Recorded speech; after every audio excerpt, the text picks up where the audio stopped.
moving on from pulses, let's talk about wheat now. And we are looking at a bumper crop. The government procurement is on the higher side as well. But then what is ailing the industry is the stock limits, which have come in earlier and perhaps at a time where it was not needed. Joining me now is Mr. Ajay Goyal. He's chairman at Wheat Product Promotion Society. Mr. Goyal, thank you so much for joining in. What is the latest number that you would have in sense of government procurement as of today? So we are almost at 30 million, I would say, and that's about it. I don't know whether we have touched that elusive number of 30 million, but we are something like 29.9, somewhere around there at the moment. How would you react to the stock limits? I understand this time it's lesser period that was given to the trade and to the whole of value chain to ensure that you align with the limits now. Has much of that been done? Has it had its impact on prices?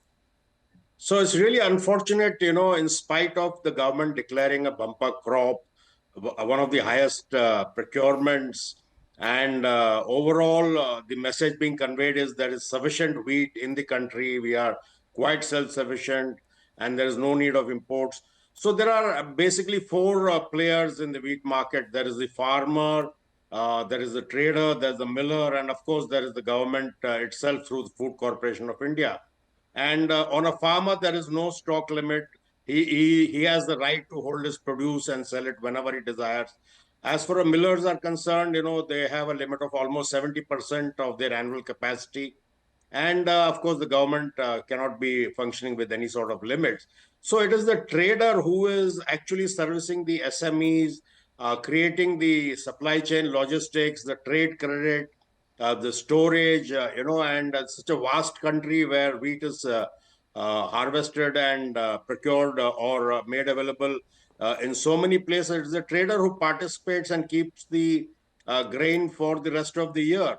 And it is unfortunate that the government, in spite of having such a large crop and sufficient in its coffers, the government has been, we do not, I fail to understand the reasoning behind this stock limit, which is so measly at about 3,000 tons per trader at the start of the season.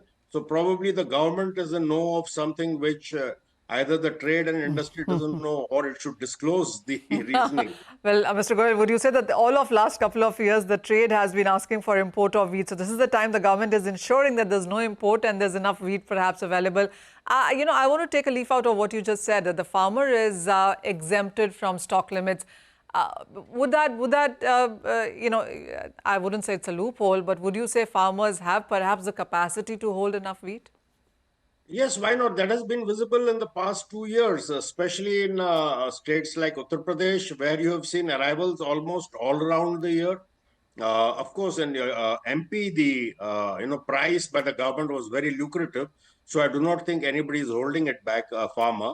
But Punjab and Haryana normally sells out. But this year, you see that there has been some retention by the farmer itself.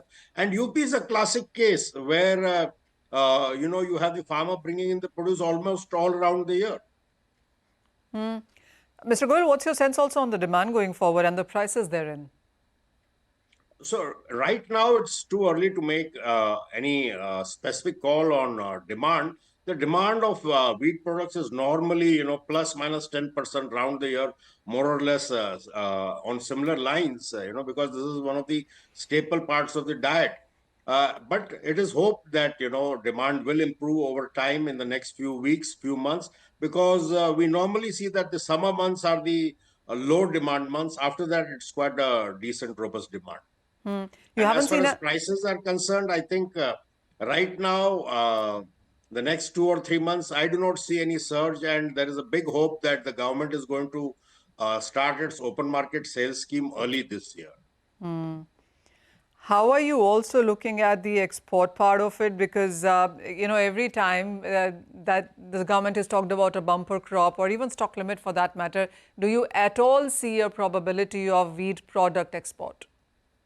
So I think most of them have given up hope, and it's better to forget it rather than keep clamoring for it, because the government has its own priorities, and all actions of the government so far indicate that the government is in no mood to relax any of the policies, and it wants to keep a strict control and eye on wheat and its prices. How are you also looking at an overall crop estimate now from USDA saying 117 to government saying 115? I mean, is there more clarity? This is a question I keep asking you, but the variance in industry numbers and the government is quite wide. Yeah, so I think this year, everybody has posted a higher number, and it is somewhere about that, as I told you last time, about 4-5%, 3 to 5% higher than your last year's number.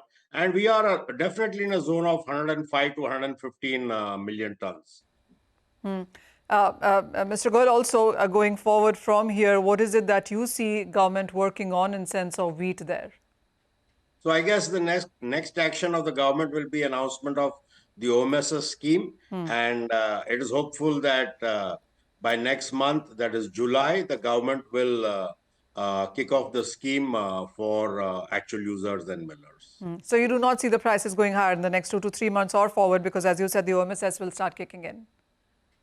So I guess if the OMSS is not well distributed and the requirements of millers are not fulfilled, then definitely there will be a mismatch in supply, and you could see some surge in prices in certain pockets. The only thing would be if wheat is not made available through OMSS throughout the length and breadth of the country, especially where the mills are situated or the consumption is there, or if the allocation under the OMS is very measly to millers, then definitely you could see some spike in prices.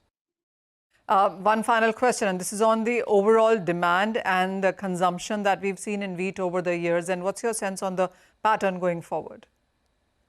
I think consumption continues to grow along with population and more new products being introduced. And wheat has this beauty of being sold in a well-preserved form, be it biscuits, cookies, pizza. So it has a good shelf life, good this. So it is at a very normal, gradual 1 to 1.5% per annum. You can see price demand going up or consumption going up. All right. Mr. Goyal, thank you so much for joining in and giving us all those details in sense of numbers and analysis as well. With that, it's time for a break, but don't go anywhere. The discussion continues when we return. On the other side, we'll talk about soybean space with DN Pathak, who is ED at the Soybean Processor Association.